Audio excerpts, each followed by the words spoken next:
Buenas, ¿qué tal? ¿Cómo andan? ¿Todo bien? Bueno, espero que les esté yendo muy bien con todo. Y preparando ya algunos finales, me imagino, ¿no? Bueno, gente querida, vamos a continuar con el camino que venimos haciendo. A ver, en la última clase hablamos sobre el estadio del espejo, ¿no? Y sobre la madre suficientemente buena.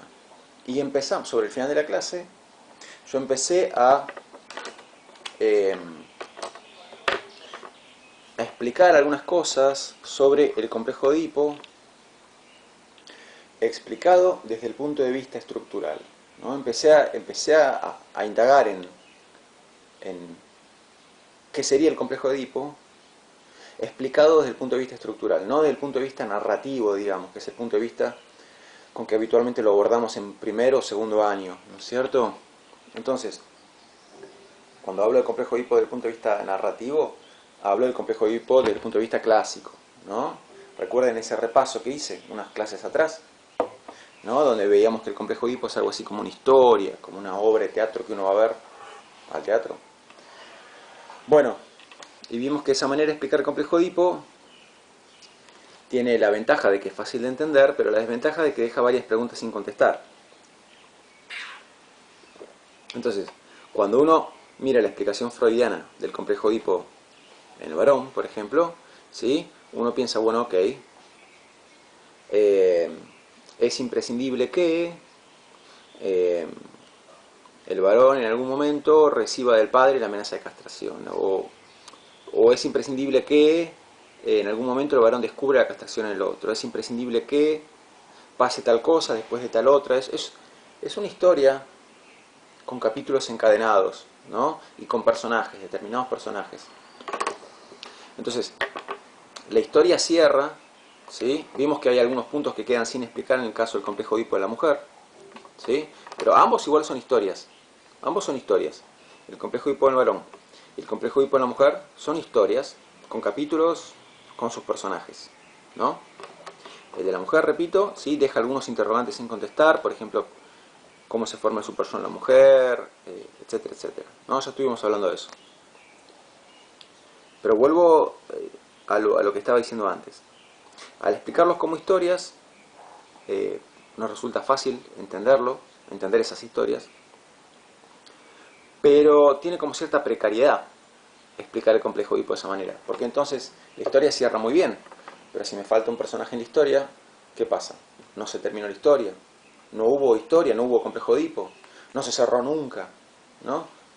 Y lo que la realidad dice, ¿no? Es que en general esa historia, así como la vimos, puede darse en varios casos, pero uno sabe, por el mismo conocimiento de la vida, que hay muchos casos, que las historias de muchas personas no han sido exactamente así, ¿no? Entonces, son muchas las personas que no tuvieron exactamente esa estructura familiar con exactamente esa historia, ¿no? Simplemente a ver, para ilustrar lo que estoy diciendo, ¿qué pasa si uno de los dos progenitores no está? No está por la razón que fuere. Puede no estar porque haber fallecido, por haber desaparecido de la vida de ese nene o nena. Pero entonces, el complejo Edipo, explicado así como una historia, tiene esos puntos débiles, que son puntos débiles significativos, ¿no? Porque se abren estas preguntas relevantes, muy relevantes, ¿no? ¿Qué pasa si, por ejemplo, no sé, eh, en ningún momento hay alguien que está el padre ahí para decirle al chico, buscate otra mujer porque esta es mi esposa, etcétera, ¿no? Entonces, porque las estructuras familiares son variadas y las historias de vida de la gente son variadas, entonces ese esquema así explicado cierra mucho, pero uno se da cuenta rápidamente de que son muchos los casos en los que no se cumple estrictamente esa historia. Y entonces uno se pregunta qué pasó en esos casos. ¿Es que no hay complejo de Edipo? No, no es que no hay complejo de Edipo. Es que empecemos por ahí, la historia se dio, pero quizá no con ese esquema así clásico que hemos estudiado, Entonces, lo que estamos haciendo ahora es tratar de dar cuenta de eso, ¿no? Tratar de mostrar cómo el complejo de Edipo,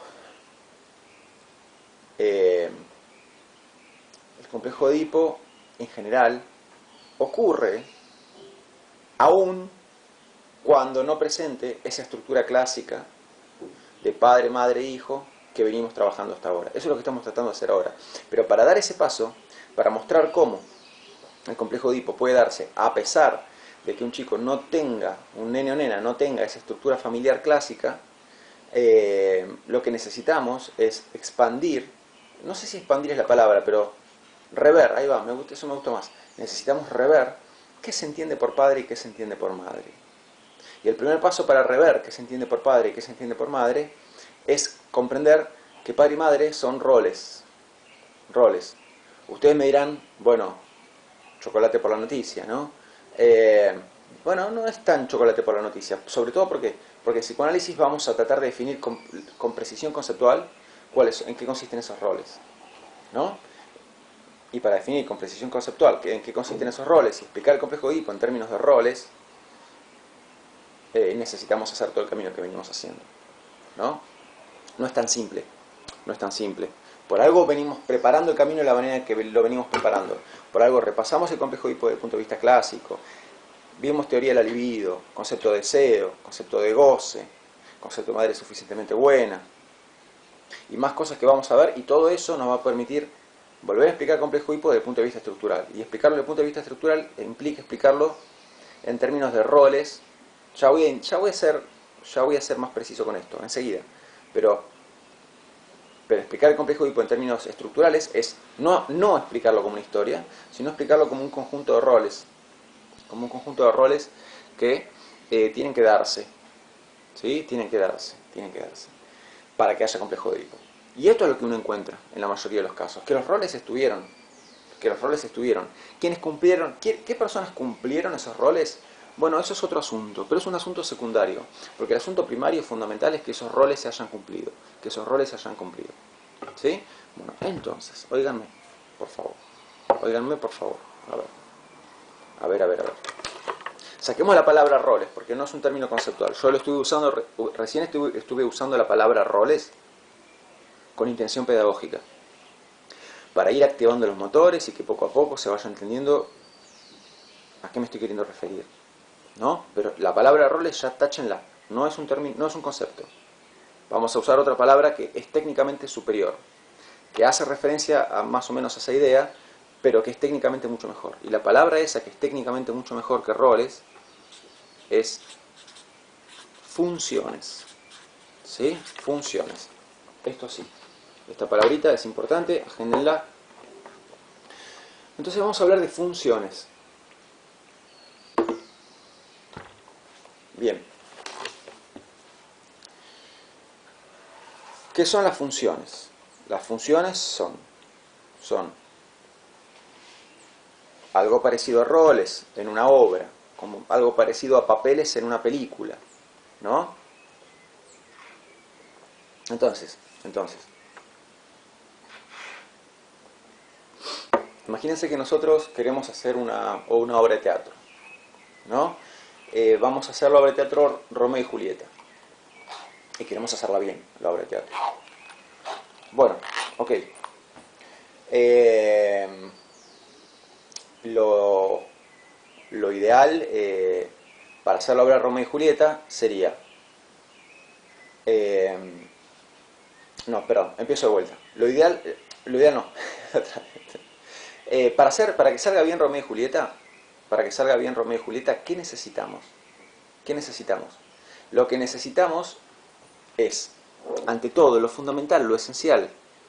¿Qué es lo esencial para hacer Romeo y Julieta? Pues Romeo y Julieta es la historia sobre dos adolescentes, ¿no?, enamorados, que pertenecen a familias enemigas, y ya sabemos más o menos el asunto y la manera trágica en que termina.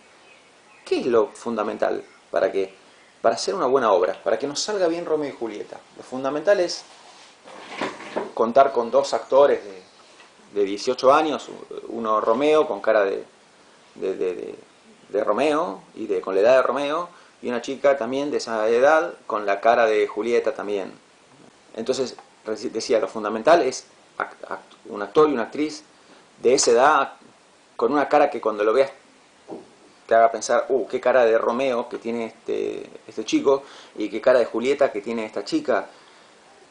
¿Qué es lo importante? ¿Lo importante es eso? ¿Lo importante es eso? ¿O lo importante es que quien sea que haga de Romeo, haga bien de Romeo? ¿Sí? Que cuando lo veas actuar, te haga sentir todo el drama que tiene Romeo. Y con respecto a Julieta, ¿qué es lo esencial? Tener una actriz que cuando la ves, inmediatamente te hace pensar en Julieta porque tiene una cara que te hace pensar en ese personaje, o que haga bien de Julieta. Repito, que actúe bien su parte, su rol, su papel. Naturalmente, como se puede imaginar, es retórico la manera en que lo pregunté, lo importante acá es tener actores que hagan bien sus papeles, que hagan bien sus roles, que hagan bien su personaje en la obra. Porque lo que hace que la obra salga bien es tener buenos actores y actrices para cada uno de esos papeles. ¿Sí? Bueno, que si es alto o bajo,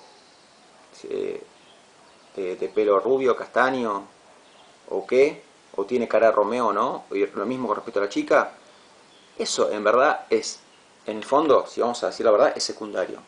Porque para que salga bien Romeo y Julieta necesitamos alguien que haga bien de Romeo y alguien que haga bien de Julieta, ¿no? Bien. Ahora, esto que expliqué con respecto al teatro, trasladémoslo con respecto al complejo de Edipo. Porque si algo venimos viendo, con todo lo que estuvimos trabajando, es que el complejo de Edipo es una especie de obra de teatro, sí, compuesta de cuántos actores, de cuántos personajes, perdón, tres personajes, ¿sí? Bien. ¿Y qué queremos? O sea, ¿qué es lo que necesitamos para que salga bien la obra?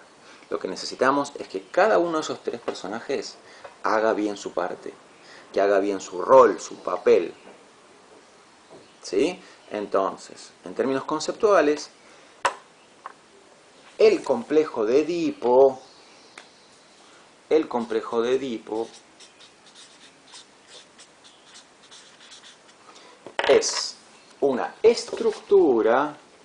una estructura compuesta de tres funciones.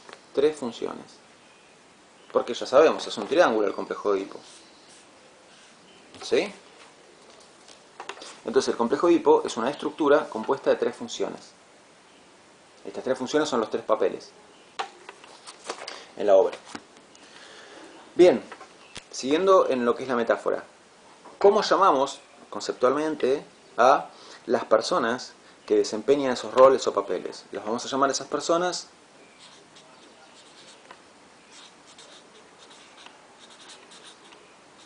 encarnaduras. ¿Por qué? Porque encarnan una función. Encarnaduras. Entonces, toda función tiene que estar desempeñada por una encarnadura. La encarnadura es la persona concreta que va a cumplir esa función. Entonces tenemos la función, tenemos la persona y la función que cumple esa persona. La persona sería la encarnadura. La función sería el rol que cumple en la historia, el papel que cumple en la historia, ¿no? Bien. Ahora, volvamos un momentito sobre esta palabra, estructura. Cuando hablamos de una estructura, toda estructura está compuesta de funciones. Toda estructura está compuesta de funciones. Bien. En una estructura, las funciones no son independientes unas de otras. En una estructura, las funciones no son independientes una de otra, sino que lo que cada función hace influye, incide, repercute en la totalidad de la estructura. En la totalidad de la estructura. Fíjense, no tienen más que mirar este dibujo, ¿sí? ¿Qué pasa si yo a un vértice del triángulo, supongo que yo tomo este vértice y lo estiro para acá? este ángulo, digamos, ¿no? Bueno, este vértice. Al tomar este vértice y estirarlo para acá, ¿qué va a pasar con el ángulo? El ángulo este se va a cerrar. Se va a cerrar más y más y más. ¿Y qué va a pasar con estos dos ángulos? Se van a abrir. ¿Sí? Van a tener más grados. Este va a tener cada vez menos grados y este va a tener cada vez más grados. Estos dos van a tener cada vez más grados. Es una metáfora que es, no sé, quizás un poco grosera, pero a lo que quiero ir con esto es a que lo que acá los vértices del triángulo vienen a ser las funciones en esta metáfora, ¿no? Entonces, lo que pasa con cada uno de estos vértices, o sea, lo que cada función hace, afecta a la totalidad del triángulo. ¿Sí? Ninguna función es independiente de la estructura ni es independiente del resto de las funciones. De hecho, fíjense que cada función está conectada con las otras dos. Este vértice está conectado con este vértice y con este. Y este con este con este. Y este obviamente con este con este. ¿No? Entonces, no hay ningún vértice que esté aislado ahí. Bien. Esto es lo que pasa con el complejo de Edipo, ¿no? Acá ya estamos explicando el complejo de Edipo desde el punto de vista estructural. Entonces, cuando explicamos complejo de Edipo desde el punto de vista estructural, vamos a decir que el complejo de Edipo es una estructura compuesta de tres funciones. Tres funciones. ¿Y cuáles son esas tres funciones? Ya las deben estar imaginando. ¿Sí? Esas tres funciones son función paterna, función materna. FC lo uso como abreviación de función. Función paterna, función materna. Y esto de acá, que no se lo llama habitualmente función del hijo, lo llamamos simplemente hijo, ¿sí? O también sujeto. ¿No? Bien. Ahí va. Estos son nuestras tres funciones. Son los tres papeles. Los tres papeles. Como en Romeo y Julieta, que ya sabemos cuáles son los papeles. Bueno, o sea que ahí es una obra de dos, tenés Romeo y Julieta y sus familias. ¿Vale? Esos son los papeles. Pero esta es otra obra, es otra historia, ¿no? Y como historia que es, tiene sus papeles, sus personajes. Bien. Ahora, para que la historia salga, ¿qué necesitamos? Buenos actores y actrices para esos personajes. ¿Sí? Para esos personajes. Y eso es lo que nos importa. Eso es lo que nos importa acá. ¿Sí? ¿Qué queremos? Queremos buenas encarnaduras para esas funciones. Entonces, en el caso de lo que fue supóngase mi propio complejo de Edipo, del cual me olvidé porque ya sabemos que hay amnesia infantil, ¿no? Que al final del complejo de Edipo se reprimen todos los recuerdos correspondientes a esos años de la vida, pero en lo que fue mi complejo de Edipo, digamos, uno puede decir que en mi caso la historia fue clásica, me crié en un contexto familiar clásico, la función del hijo estaría desempeñada por Pablo Nieto, ¿sí? La función paterna por Adrián y la función materna por Susana, ¿sí? Que son los nombres de mis padres. Entonces, esas son las tres encarnaduras en esta historia, película, que fue el complejo Edipo de Pablo Nieto. ¿Sí? Complejo Edipo Pablo Nieto. Estudios Universal presenta, como si fuera una película. Complejo Edipo de Pablo Nieto, ¿no? Bien. Con la actuación estelar de Pablo Nieto en el rol de hijo, Adrián en el rol de función paterna y Susana en el rol de función materna. Ahí va. ¿Sí? Bien. Bueno, ¿cómo actuaron estos actores? Tenemos dos actores y una actriz. ¿Cómo actuaron en la obra? Y actuaron bien, digamos. No voy a ponerme a ventilar detalles de mi propia vida, pero puedo decir que bien, porque acá estoy, ¿sí? Mentalmente sano, no me casé con mi madre, no tengo ningún tipo de enemistad con mi padre, o sea que ven que esa rivalidad quedó ampliamente superada. Así que, bueno, está bien, se cumplió, la historia se cumplió. Entonces, esos dos actores y esa actriz hicieron su parte. ¿no? Entonces, ¿a qué me refiero cuando digo hicieron su parte? Tuvimos buenas encarnaduras para las funciones que queríamos ocupar. Pero a mí me gusta mucho volver sobre la metáfora de la actuación, porque es bastante elocuente, es bastante útil. Piensa en lo siguiente. A ver, en una obra de teatro, a ver, ¿qué pasa si en una obra de teatro de golpe hay un actor o actriz que no está haciendo tan bien su papel? No lo está haciendo tan bien. ¿Eso significa necesariamente que sale mal la obra de teatro? No. O sea, va a salir un poco no tan buena como hubiera salido si todo el mundo actuaba bien. Pero si alguien está actuando más o menos, a mí me ha pasado de ir a ver obra de teatro, en una época yo iba a ver mucho sobre teatro, porque yo aparte hacía actuación, en una época. Y me ha pasado de ir a ver obra de teatro donde capaz había, suponete, siete personajes, o sea, 7 actores barra actrices, de los cuales 2 estaban flojos, ¿sí? Otros 3 intermedios y 2 que se comían el papel. Y al final, cuando terminó la obra, me fui a mi casa, así gordo, satisfecho de lo que había visto. ¿Por qué? Porque la verdad que me habían llenado mucho las actuaciones de esos 2 que actuaron muy bien, y entre esos 2 que actuaron muy bien y los otros 3 que actuaron razonablemente bien, bueno, la obra se salvó. La obra se salvó, ¿sí? Entonces, ¿a qué voy con esto? ¿A qué? No existe complejo de Edipo. Nadie ha tenido un complejo de Edipo donde cada uno de los 3 actores, cada una de las 3 encarnaduras, hizo todo el tiempo bien su función. Hay tropiezos. Como en cualquier obra de teatro, hay tropiezos.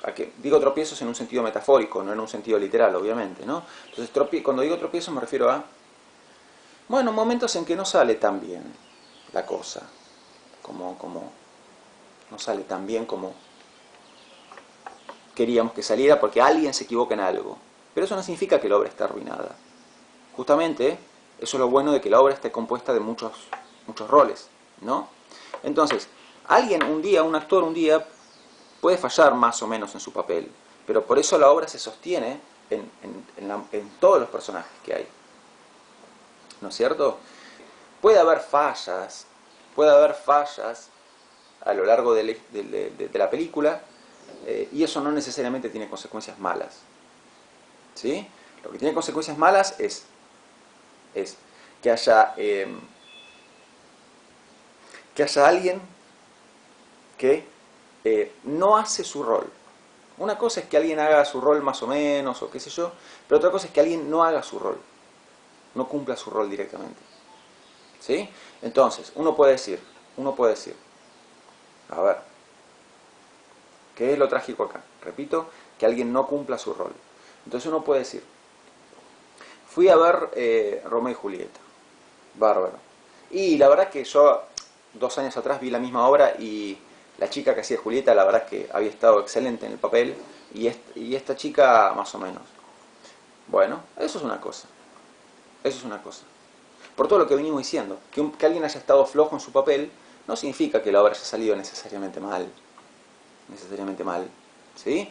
Hay que ver, la obra se puede sostener de muchas maneras. ¿Qué sería una Julieta que no va? Por ejemplo, una Julieta que cuando actúa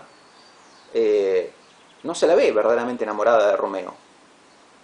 Digo, ¿puede haber una obra de Romeo y Julieta con una Julieta que no está enamorada de Romeo?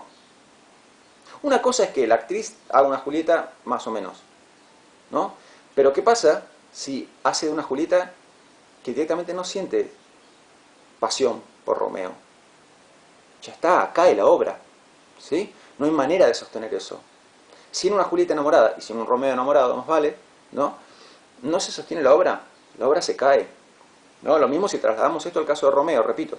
¿Qué pasa? Podemos tener un Romeo excelente, intermedio, flojo y bastante flojo, o un Romeo que no hace Romeo.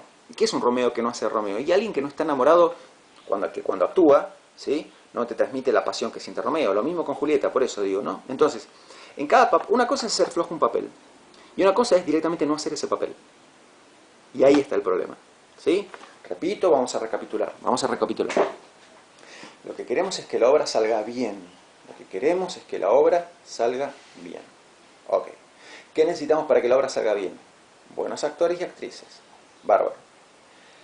Para que la obra salga bien, ¿tienen que hacer su papel de manera perfecta todo el tiempo? No, tanto como eso no pedimos. Tanto como eso no pedimos. Puede haber algunas actuaciones flojas, ¿sí? Pero bueno, en última instancia, al contar con diversos personajes, que la obra salga bien va a depender de que si alguien hizo su papel medio flojo, otro lo hizo muy bien, y otro lo hizo muy bien, y entonces la obra quedó bien. Bueno, hasta ahí vamos. Pero ¿qué es lo que no nos tiene que pasar? Lo que no nos tiene que pasar es que alguien directamente no haga su papel. ¿Y qué quiere decir que alguien no haga su papel? Que no cumpla con lo esencial, lo fundamental de ese papel. Y en el caso de Julieta, es fundamental, esencial en su papel estar enamorada de Romeo. Uno podrá decir, estuvo floja por esto, estuvo floja por lo otro, pero si ya tenemos una actriz que cuando hace Julieta, es una Julieta que no siente nada por Romeo, esa obra no puede andar ni para atrás ni para adelante. No va a andar. Lo mismo si tenemos un actor que cuando hace Romeo, no desea a Julieta. No, no es que está haciendo flojo el papel, no está haciendo el papel, eso no es Romeo. Eso no es Romeo. ¿Sí? Bien, entonces, ¿a qué quiero llegar con esto? A que lo mismo pasa con el complejo de Edipo. ¿Sí? Entonces, ¿qué pedimos? Que quien hace de padre, haga de padre a la perfección, de función paterna, digamos, que lo cumpla a la perfección, que lo cumpla mayormente bien. Pues va a fallar por momentos, ¿sí? Pero esencialmente que haga de padre. Y la persona que hace de madre, que esencialmente haga de madre. Pero para que se entienda de qué estamos hablando cuando decimos que tiene que cumplir con lo esencial, podrá fallar por momentos, pero con lo esencial tiene que cumplir. Bueno, tenemos que definir qué viene a ser lo esencial. Tenemos que hacernos cargo de eso, ¿sí? Entonces, estamos concediendo en que un actor en una obra de teatro puede no hacer las cosas bien a la perfección todo el tiempo, ¿sí? Y eso se le puede permitir. Pero eso es una cosa, y otra cosa es que no haga el papel que tiene la obra. Que no haga el papel que tiene la obra. ¿Sí? No sé si conocen otras obras de teatro, pero por ejemplo, no sé, si tu papel es Hamlet, que es otra obra de Shakespeare, y Hamlet no desea vengarse, no estás haciendo de Hamlet. Una cosa es que hagas un Hamlet flojo, pero un Hamlet que no desea vengarse, bueno, decía, entonces, un Hamlet que no tiene deseo de venganza no es un Hamlet flojo. Es un Hamlet que no, es alguien que no está haciendo de Hamlet. Es un actor que no está haciendo de Hamlet, ¿no? Entonces, una cosa es desempeñar, una cosa es que la encarnadura, ¿sí? Que la encarnadura desempeñe su función mediocremente, y otra cosa es que la encarnadura no esté cumpliendo con la función. Y atención, porque, repito, esto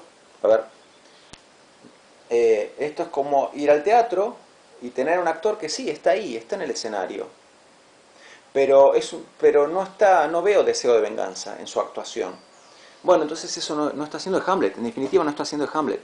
Y la obra no va a marchar, porque el motor, lo que hace andar la obra de teatro en Hamlet, es el deseo de venganza de Hamlet. ¿Y con Romeo y Julieta? Bueno, una cosa es que tener actores flojos, y otra cosa es que el actor que está haciendo de Romeo no me haga ver en su actuación el deseo que siente Romeo por Julieta. Y lo mismo con respecto a Julieta en relación con Romeo.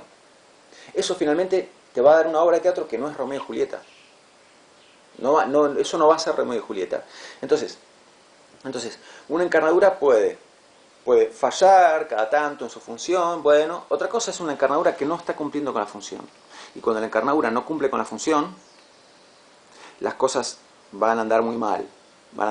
Entonces, así como en teatro, finalmente no voy a ver Romeo y Julieta o no voy a ver Hamlet si los actores no cumplen con lo esencial de su rol, lo mismo va a pasar en el complejo de Edipo, ¿no? Cuando tenemos encarnaduras que directamente no están cumpliendo con sus funciones, con lo básico, esencial de sus funciones. Y esto nos lleva naturalmente a la necesidad de definir en qué consiste lo básico, lo esencial de la función paterna. ¿Qué tiene que hacer alguien para que podamos decir, hey, la función paterna la está haciendo? Bien, más o menos, flojo, bueno, pero la está haciendo. Lo mismo con respecto a la función materna y lo mismo con respecto al sujeto. Entonces hay que definir en qué consisten estas funciones. Tenemos que hacernos cargo de esto. Y para eso tenemos una teoría que nos permite hacernos cargo muy bien de esto. Entonces, empecemos por algo que ya conocemos. Función materna. ¿Sí? Función materna. Bueno, entonces, ya sabemos que, ¿qué necesitamos de alguien qué necesitamos que haga alguien, que haga la encarnadura, para estar cumpliendo con la función materna? Bueno, esencial que coloque una gran cantidad de libido en la criatura.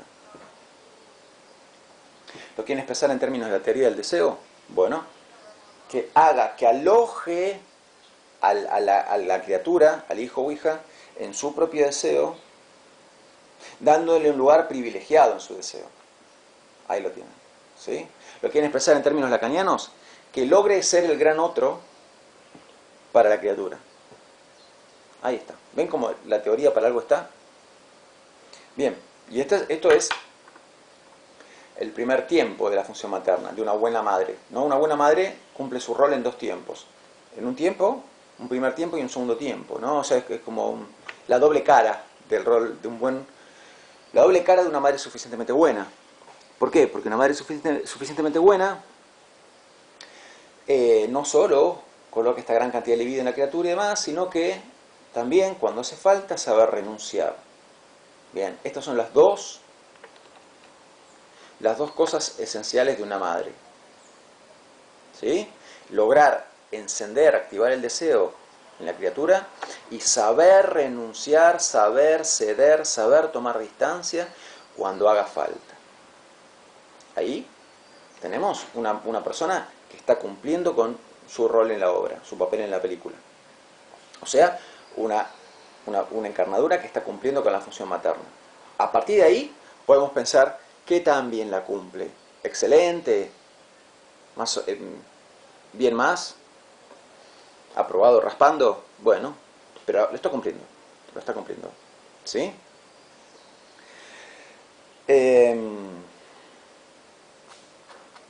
¿Qué sería que alguien no está cumpliendo la función materna? En la metáfora del teatro, ¿qué sería alguien que se sube al escenario para hacer de Hamlet y cuando actúa no nos hace ver su deseo de venganza?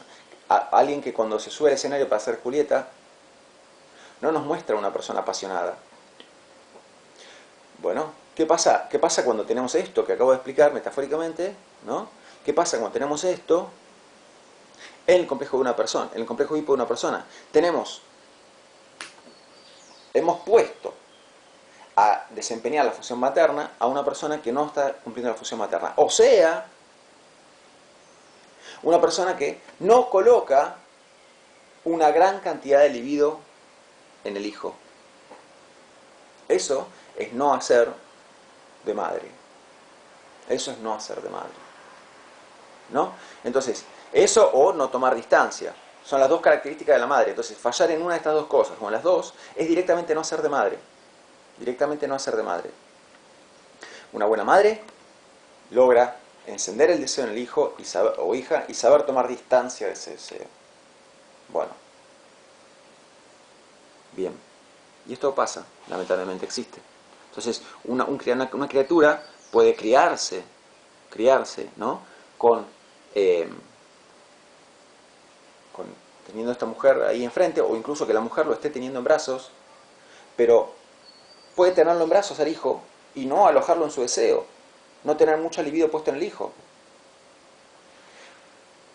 Y esto pasa, y esto incluso a veces hasta en la vida pública se ve, ¿no? Después, hago una aclaración, después vamos a empezar a hablar de malos padres, ¿sí? Digo, hasta que todavía no llegamos a ese tema, ¿sí? Porque si no parece como que estamos todo el tiempo queriendo atacar a las malas funciones maternas. No, después vamos a hablar de los padres también. Pero esto uno lo ve, o capaz yo lo veo porque lo miro con mi mirada de psicólogo, ¿sí? Pero cuando una mujer tiene en brazos a una criatura, como si tiene en brazos un bolso, ¿sí? Entonces no está alojándolo en su deseo, no está colocando una gran cantidad de libido en esa criatura. Y eso es un problema importante, ¿sí? Obviamente uno puede decir, bueno, estás sacando conclusiones muy profundas a partir de simplemente ver una imagen. Puede ser, puede ser. Quizás yo veo a una mujer teniendo así en brazos a un hijo, teniéndolo como se tiene un bolso, como se tiene 2 kilos de manzanas en brazos, ¿sí? De esa manera, y estoy queriendo sacar conclusiones totales, conclusiones muy profundas, con respecto a una imagen que vi y ya. Quizás esa imagen no me transmite fielmente lo que pasa en la casa, lo que pasa en el resto de los aspectos de la vida. Puede ser, puede ser, puede ser, ¿sí? Pero lo que quiero decir es que, o sea, ¿por qué traje esta imagen a cuento? Porque da una idea de en qué consiste en no cumplir con la función materna. No cumplir con la función materna, ¿sí? Lo mismo el otro extremo, ¿sí? Que es la madre que quiere darle la teta eterna al hijo, tenerlo en brazos todo el tiempo, ¿sí? Con mucho amor todo, pero es un amor que no afloja en ningún momento. Eso es igual de malo. Entonces, una buena madre hace las dos cosas, y no es fácil. No es fácil. Por eso hay mucha gente que falla en esto, ¿sí?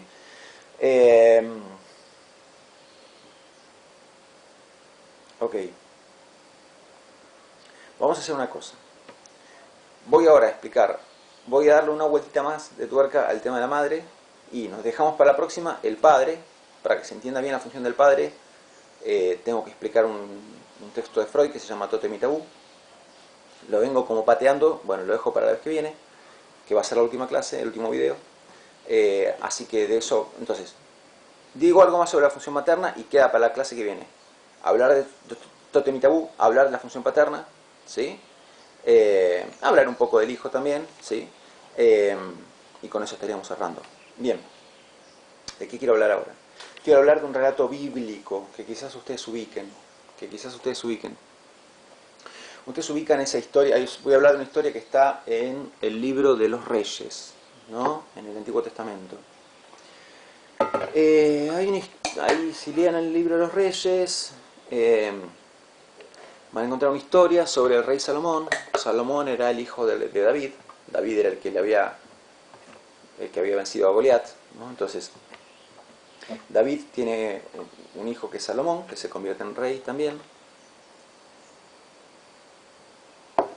Y el rey Salomón se supone que era famoso por la sabiduría de sus decisiones, ¿no? Porque tomaba las decisiones más sabias, y justas en todo momento, ¿no? Bueno, resulta que pasó lo siguiente. Miren el problema que le plantearon una vez al rey Salomón. A ver, había dos mujeres, ¿sí? Que tenían cada una un hijo. Bien. Cierta noche, esas dos mujeres que viven bajo un mismo techo se van a dormir. Una de ellas se va a dormir llevando al hijo a su propia cama, a su misma cama, ¿no? Duerme en el mismo lecho que el hijo, y al dormir, durante la noche, sin darse cuenta, lo asfixia. Entonces, al amanecer tenemos dos madres, un hijo vivo y un hijo muerto. Un bebé son, ¿no? Un bebé vivo y un bebé muerto. Ya la deben conocer la historia. ¿Qué pasa? No había más testigos de nada. Entonces, ambas madres dicen que el hijo que estaba vivo era su hijo, ¿no? Entonces, al no poder tomar una decisión, no tener un parámetro para poder definir, ¿qué haces? ¿Qué haces ante eso? ¿Cómo haces para decir, bueno, dáselo a tal? Porque la otra también dice que es su hijo. Puedes estar quitándole el hijo a una madre legítima de ese hijo, ¿no? Entonces es una decisión muy difícil. Entonces, ¿qué hacen las madres? Van a presentar su caso ante el rey Salomón. ¿Qué hace el rey Salomón cuando las madres le presentan esta historia? Bueno, el rey Salomón dice, llama a un soldado, viene el soldado y le dice al soldado, saca la espada, agarra al bebé que está vivo y cortalo al medio, y le damos medio bebé a cada madre, así somos equitativos, ¿no? Bien, obviamente esta decisión del rey Salomón, que parece brutal, tenía una una intención muy inteligente detrás, que ya van a ver cuál es. Cuando el soldado se predispone, saca la espada y se predispone a cortar al medio al bebé, una de las dos mujeres dice, deja, prefiero que lo tengas vos antes de que el soldado lo corte al medio. En ese momento, el rey Salomón dice,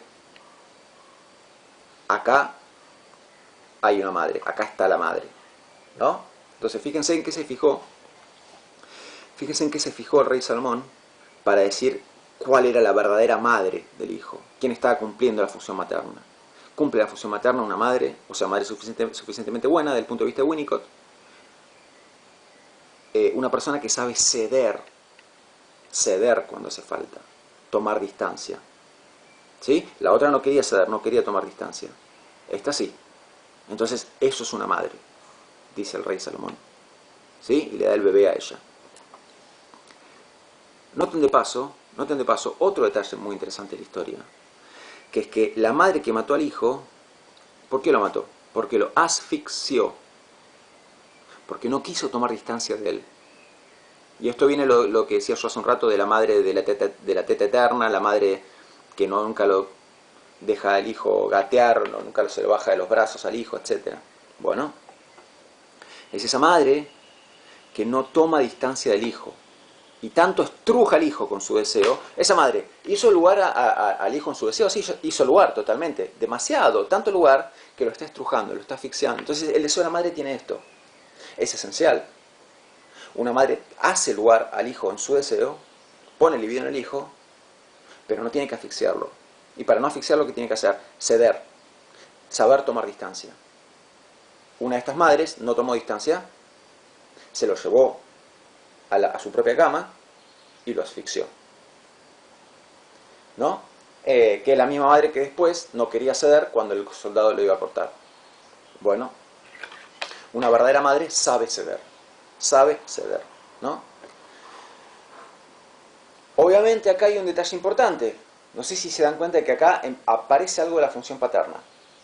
Empezó a aparecer así como sutilmente lo que es la función paterna.